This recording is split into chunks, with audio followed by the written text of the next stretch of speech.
Hello बच्चों, सवालों की इस कड़ी में एक बार फिर से मैं आप सभी का स्वागत करता हूं डाउट इज आउट के इस नेक्स्ट एपिसोड में। आज है हमारे साथ राकेश सर। तो सबसे पहले राकेश सर का स्वागत है इस एपिसोड में। और आज मैं आप लोगों के जो सवाल आप लोगों के सवाल रहते हैं कि मैथ्स को किस तरीके से पढ़ना चाहिए, कितने घंटे पढ़ना चाहिए, किस तरीके से पीवाईक्यूज लगाने चाहिए, क्या प्रैक्टिस होनी चाहिए, एक स्टार्टिंग से अगर आप शुरू कर रहे हैं मैथ्स को तो क्या रणनीति होनी चाहिए, वो सारे के सारे सवाल जो है मैं राकेश सर से पूछूंगा। आप लोगों के सवाल रहेंगे तो इससे आप लोगों के जो डाउट्स हैं डेफिनेटली जो है आउट होने वाले हैं। तो सर एक जनरली बच्चों का जो सवाल रहता है कि मैथ्स तो हम कर लेते हैं सर, एडवांस मैथ्स को कैसे किया जाए सर, ये थोड़ा सा जानना चाहेंगे। सर देखो, मैं दोनों को कंपेयर करके बोलता हूँ। एक अर्थमेटिक पार्ट हो गया, एक आपका एडवांस पार्ट हो गया। एडवांस पार्ट में ट्रिग्नोमेट्री, अलजेब्रा, इस तरीके के चैप्टर है। मेंसुरेशन को भी इसी में इंक्लूड करके देखते हैं। तो अगर मेंसुरेशन की स्पेसिफिक बात करूँ तो जो पेपर में क्वेश्चन आते हैं वो फॉर्मूला बेस आते हैं, एग्जैक्ट Okay. Formula base. ठीक है। और अर्थमेटिक में कहीं ना कहीं हमारे कंसेप्ट पे अलग अलग क्वेश्चंस बन सकते हैं, ऐसे क्वेश्चन जो हमने पहले नहीं देखे हों। लेकिन मेंसुरेशन हुआ, अलजेब्रा, ट्रिग्नोमेट्री, इनमें स्पेसिफिक टाइप के ही कंसेप्ट्स के ऊपर क्वेश्चन आते हैं। तो मैं कहूँगा कि हालांकि कहने को मुश्किल है, पर ये अर्थमेटिक से कहीं ना कहीं आसान रहता है। तो अपने मन में जो पहले से आपने डर बना रखा है उसको पहले से दूर करो, नेगेटिव को पहले दूर करो और फिर उसको कोशिश करो। अब मेंसुरेशन चैप्टर को लेकर चलते हैं। तो अगर उसमें आपने फिगर अच्छे से बना ली, क्वेश्चन की फिगर की, भाई क्वेश्चन की फिगर क्या है, मान लो कोन के ऊपर है, हिंदी में शंकु जिसको बोलते हैं। तो एक तो उसकी फिगर बनाओ, ऊपर से इसके साथ उसके जितने फॉर्मूले आप उसको साथ में लिखो। जब भी आप प्रैक्टिस कर रहे हो तो ये दो चीज़ आपको हमेशा फॉलो करनी है। शंकु की पूरी फिगर बनाई, फिर उसके ऊपर जो है आपने उसके सारे फॉर्मूले लिखे, फिर क्वेश्चन को करो आप। तो इस तरीके से देखोगे जो मेन चीज़ है, जो क्रक्स है उसका, वो आपको हमेशा याद रहेगा और क्वेश्चन जरूर हो जाएगा। ऐसे ही आपका अलजेब्रा में है, ऐसे ही आपका ट्रिग्नोमेट्री में है।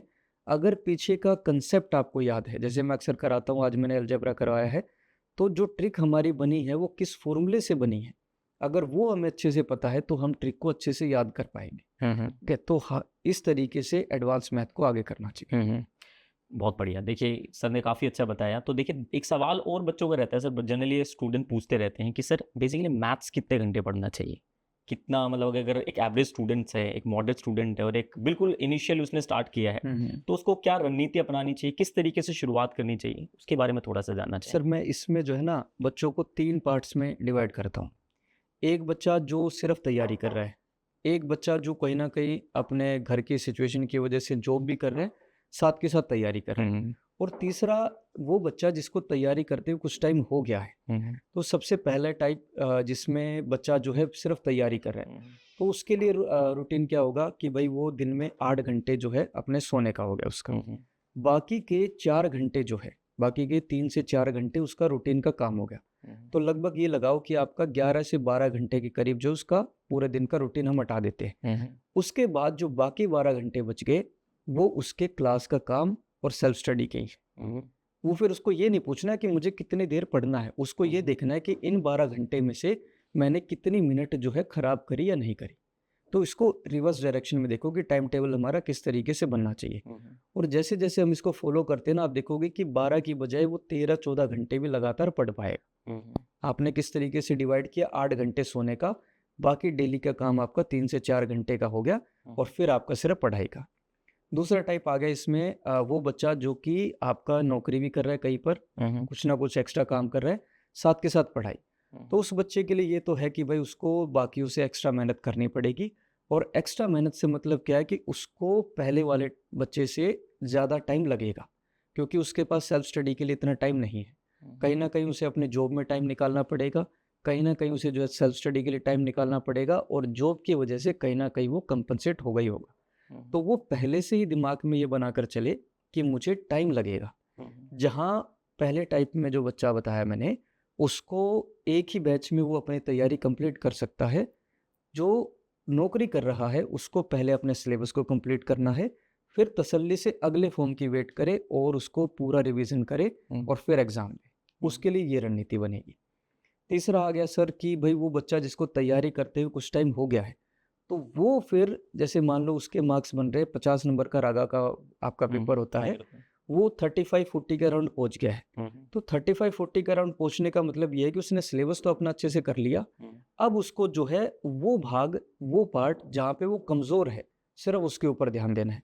और जिसके नंबर ही 50 में से 35 से कम बन रहे हैं, उसको फिर ध्यान देना होगा कि उसने सिलेबस ही अच्छे से नहीं किया होगा। पहले सिलेबस करे, सिलेबस अगर अच्छे से कर लिया 35 प्लस बिल्कुल आराम से बनेंगे।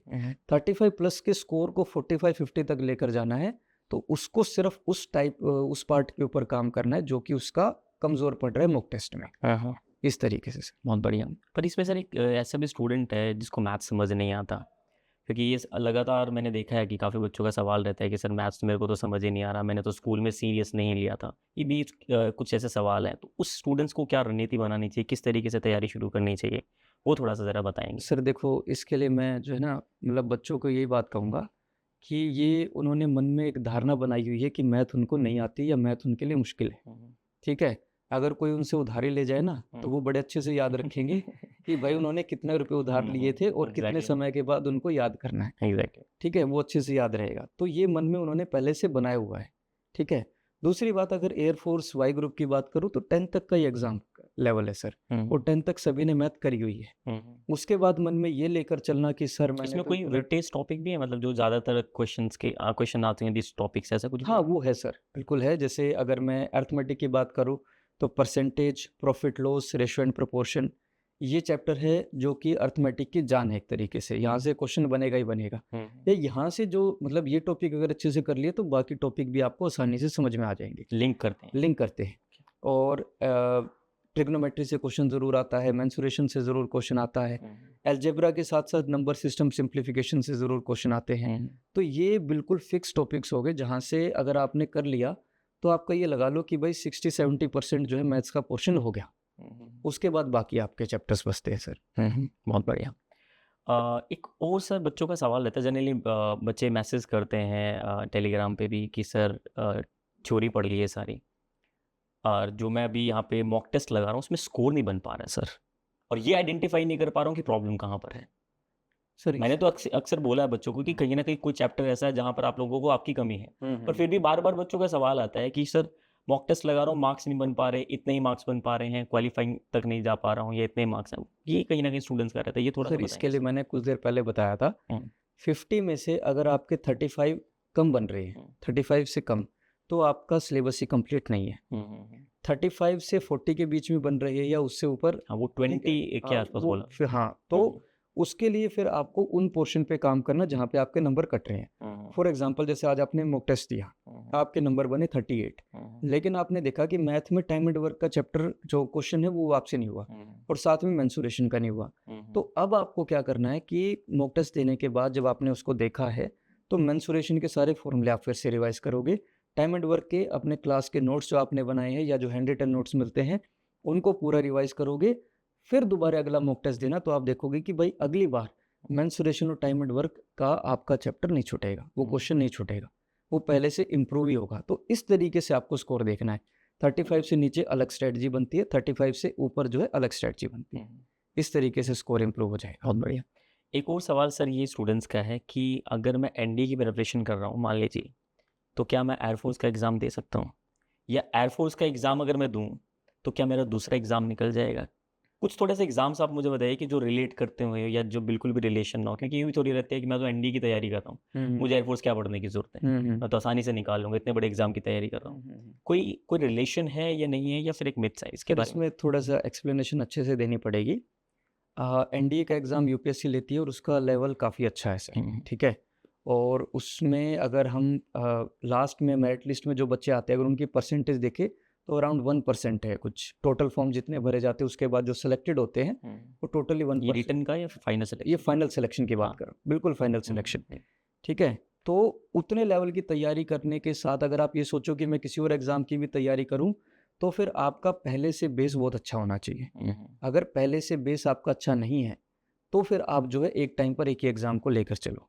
और बेस अच्छा पता करने का तरीका क्या है कि भाई मेरा बेस अच्छा है या नहीं, वो आप अपने 10th के 12th के स्कोर्स देखो। अगर स्कोर आपका 90% प्लस है, या फिर आप एक तरीके से लगाओ 85% भी प्लस है, तो आप सोच सकते हो कि भाई हाँ 2 एग्ज़ाम अच्छे से ले लूँ। ठीक है, नहीं तो मैं तो यही कहूँगा कि सर एक टाइम पर एक ही एग्ज़ाम को अच्छे से करो, क्योंकि कंपटीशन काफ़ी बढ़ते जा रहे हैं। ठीक है, और उसमें लास्ट में मेरिट में भी अच्छे स्कोर पर आना, तो उसके लिए आपको एक फोकस्ड तैयारी की ज़रूरत है। हाँ, ये चीज़ ज़रूर है कि एनडीए एयरफोर्स अलग-अलग चीज़ होगी।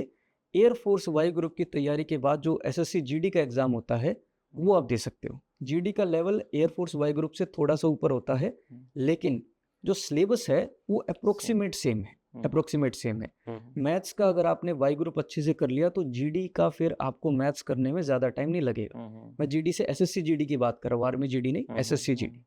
तो एसएससी जीडी का आपको फिर थोड़ा सा ही और अच्छे से करना पड़ेगा, आप बड़े आराम से उस एग्ज़ाम को निकाल सकते हो। और अगर आप ये देखो जैसे आर्मी का हम तैयारी कराते हैं तो आर्मी जीडी का तो आप बहुत ही आराम से निकाल दोगे अगर आपने एयरफोर्स वाई ग्रुप की तैयारी अच्छे से करी है तो। उसके लिए फिर आपको अलग से पढ़ने की ज़रूरत नहीं, सिर्फ प्रैक्टिस सेट करते रहो, उतने से भी बहुत अच्छे से काम चल जाएगा। बिल्कुल। एक और बच्चे का सवाल है सर, ये कि रीजनिंग कैसे इम्प्रूव करें, ये मैं आपसे ही रखना चाहूँगा सवाल भी, थोड़ा सा ये और बताएंगे प्लीज़। देखो सर, रीजनिंग में जो है ना कुछ चैप्टर्स ऐसे हैं जिनकी रेगुलर प्रैक्टिस करने की बहुत ज़्यादा ज़रूरत है। जैसे कोडिंग डिकोडिंग, सीरीज़ का चैप्टर हुआ, ठीक है, मिसिंग नंबर का, ओड वन आउट का। इनमें कोई एक फिक्स पैटर्न नहीं होता। जैसे मतलब मैंने मैथ्स में ये बता दिया कि a प्लस बी का whole square a square plus b square plus 2ab, तो इसी के ऊपर कुछ आपके 4-5 टाइप के क्वेश्चन बन जाएंगे। कोडिंग डिकोडिंग में कोड आपका क्वेश्चन का कुछ भी बन सकता है, तो ऐसे क्वेश्चंस की आपको बार बार प्रैक्टिस करने की ज़रूरत है। तो ऐसे चैप्टर्स के लिए मैं क्या बताता हूँ बच्चों को कि जैसे आप रोजगार विद अंकित एप्लीकेशन पर बहुत सारे मॉक टेस्ट पढ़े। आप फॉर एग्जांपल आपने एसएससी जीडी का मॉक टेस्ट उठा लिया और वहाँ से सिर्फ रीजनिंग का क्वेश्चन कर दिया, फिर वाई ग्रुप का पेपर उठा लिया, वहाँ से सिर्फ रीजनिंग का क्वेश्चन कर दिया। इस तरीके से आप डेली जो है रीजनिंग का एक मॉक टेस्ट दे सकते हो। और रेगुलर अगर आप 3 मंथ्स तक, जैसे आपकी तैयारी लगभग 3 मंथ्स तक चलती है, 2.5 से 3 महीने अगर आपने लगातार इस तरीके से मॉक टेस्ट दिए हैं तो आप बहुत ही आराम से जो है अपना स्कोर कर सकते हो। एक चीज़ और बताना चाहूँगा सर यहाँ पे कि रागा का जो पेपर होता है आपका, और रागा का तो जो मतलब वाई ग्रुप का जो पूरा पेपर है वो 50 का है, जिसमें रागा का पोर्शन 30 नंबर का है। 30 में से लगभग जो है 12 से 14 क्वेश्चन सिर्फ रीजनिंग के आते हैं, तो अप्रोक्सीमेट ये 40% प्लस हो गया, जो कि रीजनिंग का पोर्शन हो गया। तो अगर मेरे हिसाब से स्टूडेंट्स इसको सीरियस भी नहीं लेते होंगे। हाँ, ये सीरियस नहीं लेते हैं, इसी वजह से जो है उनका लास्ट में जो 1-2 नंबर का जो कमी रहती है वो इसी वजह से रहती है। देखिए तो बहुत अच्छी बात है। हाँ, तो रीजनिंग को मैं इस तरीके से तैयारी करने के लिए बोलता हूँ। हालांकि अब जो बाकी चैप्टर बच गए, जैसे आपका क्लॉक हो गया, कैलेंडर हो गया, डाइस हो गया, इनको एक बार तसल्ली से कर लो बस, और उसके बाद इनके क्लास नोट्स बार बार रिवाइज करते रहो, उससे अलग कुछ करने की जरूरत नहीं होती। तो ध्यान कहाँ पर रखना है, रीजनिंग के स्कोर को अच्छा करने के लिए आप कोडिंग डिकोडिंग सीरीज इनके लिए जो है आप मॉक टेस्ट रेगुलर देते रहो, उससे आपका स्कोर 100% इम्प्रूव होगा। एक और सवाल सर मेरा कि वाई और एक्स ग्रुप में सेफ स्कोर क्या है पास होने के लिए रिटन एग्जाम में? सर वैसे तो इसके 2 आंसर बनते हैं। एक तरीके से अगर कोई बच्चा मेरे से ये पूछे कि सर सेफ स्कोर बताओ, तो मैं उसको ये कहूँगा कि भाई तुम्हें 5-10 नंबर कटवाने क्यों हैं। सीधी सी बात ये है कि भाई सर मेरे जो है 40 नंबर बन रहे हैं, क्या मैं सेफ हूँ? अगर मैं ये कह दूंगा कि तुम सेफ हो तो वो तैयारी में पहले से कम हो जाएगा कि यार मैं तो मतलब मेरे 40 के अराउंड नंबर बनने लग रहे हैं, अब मैं मतलब ठीक हूँ, तो वो ठीक होने से उसका और कॉन्फिडेंस हो जाएगा और कहीं ना कहीं अपना स्कोर कम कर लेगा। तो मेरे हिसाब से तो आपको जो है अपने जो 10 नंबर या 5 नंबर भी कट रहे हैं, आपको ये देखना चाहिए कि वो नंबर किस चैप्टर से कट रहे हैं और क्यों कट रहे हैं। कहीं ना कहीं मेरे वहाँ पर कमी है, मेरे को उनको इम्प्रूव करना है, क्योंकि ये जो स्कोर है ना, ये आपको मेरिट जब लास्ट में निकलती है तब आपको इसका इंपॉर्टेंस समझ में आता है। सिर्फ आप कट ऑफ क्लियर कर लोगे, फॉर एग्जाम्पल मान लो 38 पे कट ऑफ गई, आपने सिर्फ 38.25 लिए, तो आपने रिटर्न तो क्लियर कर दिया, लेकिन बाद में मेरिट में आप कहीं ना कहीं दिक्कत आ जाएगी। एग्जैक्टली, ठीक है। और पिछली बार अगर मैं बात करूँ एक्स ग्रुप की, तो 2 बार से तो 22 नंबर जा रही है, 22 जा रही है, बट उसका कट ऑफ फाइनल जो है वो बहुत जंप किया उसने। बिल्कुल बिल्कुल। तो आप ये लगाकर चलो कि आप जो है मतलब 70% स्कोर जो है ना आपका, वो आपका होना ही होना चाहिए। ठीक है, वो अप्रोक्सीमेट जो है ना 70% मैं बता रहा हूँ कि जो कट ऑफ आपकी जाती है। ठीक, कट ऑफ तो 70% अगर आपका स्कोर बन रहा है तो आप एक तरीके से कह सकते हो कि सेफ हो, कि आपका रिटर्न एग्जाम क्लियर कर दोगे। हालांकि मैं यही कहूँगा लास्ट में, जो मैंने शुरू में कहा था, नंबर कटवाने क्यों है, किस लिए आपको जो है सेव होना है कि भाई हाँ मैं सेफ स्कोर पर हूँ। एग्जैक्टली, आप 5-10 नंबर भी क्यों कटवा रहे हो, उसी पर ध्यान दो कि भाई हाँ ये हमारे कम क्यों हैं, और उसके ऊपर काम करो अच्छे से। टॉपर भी तो बनना है भाई, ठीक है, पता है ना वो मिठाई लेकर जाना होता है कहीं। बिल्कुल बिल्कुल बिल्कुल बिल्कुल। अगर मैथ्स की बात करें तो जैसे मैं वाई ग्रुप की ही बात कर रहा हूँ, तो मैथ्स कितनी देर पढ़ना चाहिए, मतलब एक एवरेज स्टूडेंट्स की बात करें या फिर डिफरेंशिएट करें इसको हम? तो सर इसके ऊपर जो है ना आप वेटेज देखो कि मैथ्स की कितनी है, ठीक थोड़ा है? वेटेज के बारे में हाँ। बताइए सर। 30 नंबर का आपका रागा का पेपर होता है, ठीक है?